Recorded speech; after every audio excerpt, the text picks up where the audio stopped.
அனைவருக்கும் வணக்கம். இன்னைக்கு நம்ம சேனலில் பார்க்க போகிற வீடியோ என்னென்னு பார்த்தீங்கன்னா காக்கை பாலை அப்படிங்கிற ஒரு மூலிகை இனத்தை தான் பார்க்க போகிறோம். இந்த மூலிகை பார்த்தீங்கன்னா அரிய வகை ஒரு மூலிகை இனம் தான்.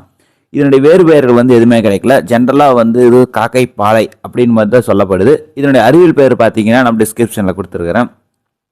இது பார்த்தீங்கன்னா இந்தியாவுக்கே உரிய ஒரு மூலிகை இனம்னு சொல்லலாம். மற்றும் பார்த்தீங்கன்னா அந்த காலத்தில் நாட்டு மருத்துவத்தில் பயன்படுத்தப்பட்ட ஒரு மூலிகை இப்போ மறக்கடிக்கப்பட்ட ஒரு மூலிகை சொல்லப்படுது. இதனுடைய தாவரம் விளக்கத்தை பார்த்தோமா, இது ஒரு பசுமை நிலை மாறா ஒரு மரவகை அல்லது பெரிய புதர் செடி வகையை சேர்ந்தது. 2லேருந்து 15 மீட்டர் உயரம் தாராளமாக வளரும். மற்றும் பார்த்தீங்கன்னா இது அதிக அளவு சிறிய மரம அமைப்பிலையும் ஒரு புதர் செடி அமைப்பிலேயே பெரிதாக காணப்படுது.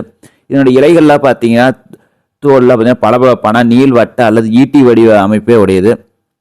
கிட்டத்தட்ட பார்த்தீங்கன்னா இதோட மலர்கள் பார்த்தீங்கன்னா சிறிய ஒரு கிரீம், அதாவது மஞ்சள் நிற அல்லது வெள்ளை நிற பூக்களில் காணப்படும்.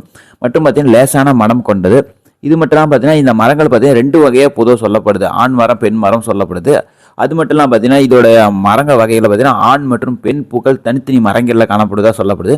இது பார்த்தீங்கன்னா இப்போ நான் இந்த வீடியோ பார்த்தீங்கன்னா இது ஆண் மரமா பெண் மரமா முடிஞ்சால் கண்டுபிடிச்சு சொல்லுங்கள். இதே மாதிரி மூலிகை மரம் பார்த்தீங்கன்னா அடுத்த வீடியோவில் பதிவிடுறேன். 2 மரத்துக்கும் பார்த்தீங்கன்னா சிறிய ஒரு வேறுபாடு தான் இருக்கும். ஆனால் பூக்களின் நிறம் மட்டும் மாறி இருக்கும். இதை வைத்து நம்ம பார்த்தீங்கன்னா இது என்ன மர வகை, 2 வகை மரம் ஒரே இடத்தில் வளருது. அந்த காலத்திலே எப்படி நம்ம முன்னோர்களை உருவாக்கி இருக்கிறாங்க பாருங்கள். இதனுடைய பழம் விதைகள் பார்த்தீங்கன்னா கிட்டத்தட்ட பார்த்தீங்கன்னா ஒரு வட்ட வடிவ ஒரு காப்சூல் வடிவத்தில் தான் காணப்படும். கிட்டத்தட்ட 2லேருந்து 3 சென்டிமீட்டர் அளவு இதோட விதைகள் காணப்படலாம். அது மட்டும் இல்லாமல் பார்த்தீங்கன்னா பழங்கள் பார்த்தீங்கன்னா சிறிய சுண்ணாம்பு போன்ற ஒரு அமைப்பில் காணப்படுது. மற்றும் பார்த்தீங்கன்னா இது விதைகள் மூலம் தான் இனப்பெருக்கம் செய்யுது. இதனுடைய விதைகள் 3 வடிவம் காணப்படும் சொல்லப்படுது. இதனுடைய பொதுவான வாழ்விடம்னு பார்த்துக்கிட்டோன்னா இது இலையுதிரி வகையை சேர்ந்தாலும் கலப்பு மற்றும் பசுமையான நிலை காடுகளில் மட்டும்தான் காணப்படுது. மற்றும் மலைக்காடுகளில் அதிக அளவு அதோட ஓரங்களில் பார்க்கலாம். கடல் மட்டத்திலிருந்து கிட்டத்தட்ட 1500 மீட்டர் உயரம் தாராளமாக வளரும். வெப்பமண்டல பகுதிகளிலும் ஒரு சில இடங்களில் காணப்படுதா சொல்லப்படுது. இது பார்த்தீங்கன்னா உலகத்தில் பார்த்தீங்கன்னா இந்தியா, மியான்மர், தாய்லாந்து, வியட்நாம் மற்றும் தீபகற்ப மலேசியா மற்றும் சுமத்ரா தீவுகள் மற்றும் ஜாவா மற்றும் சிறிய கண்ட தீவுகளில் கூட இருக்கலாம்னு சொல்லப்படுது. கிட்டத்தட்ட இது குமரி கண்டத்திலிருந்து வந்ததாக ஒரு மூலிகை இனம்னு சொல்லப்படுது. அழிக்கப்பட்ட ஒரு மூலிகை இனம் வகையும் சொல்லப்படுது. இதில் மருத்துவ பயன்பாடுகள் பார்த்தீங்கன்னா இதோடைய இலைகள் பார்த்தீங்கன்னா தென்கிழக்கு ஆசியாவில் காய்ச்சல், வயிற்று வலி மற்றும் டிஸ்பெசியா அப்படி போன்ற ஒரு சில நோய்களுக்கு கஷாயமாக இதோட இலை சாறுகள் பயன்படுத்தப்படுதான். மற்றும் பார்த்தீங்கன்னா காயங்கள் மற்றும் வீக்கத்தின் மீது இதனுடைய இலைச்சாறுகள் பயன்படுத்தும் போது சரியாகவும் சொல்லப்படுது. இதனுடைய விதைகள் பார்த்தீங்கன்னா இந்தியாவில் பார்த்தீங்கன்னா பாரம்பரிய கல்லீரல் கோளாறுகள் நோய்களுக்கும் அதாவது வாய்வெளியில் பார்த்தீங்கன்னா ஈறுகள் வீக்கத்துக்கும் டானிக்காக பயன்படுத்தப்படுதாம். இதனுடைய பட்டைகள் பார்த்தீங்கன்னா கஷாயம், காய்ச்சல், புண்கள் மற்றும் வயிற்று வலிகளுக்கு இதோட கஷாய காய்ச்சல் அப்படின்னு சொல்லப்படுது.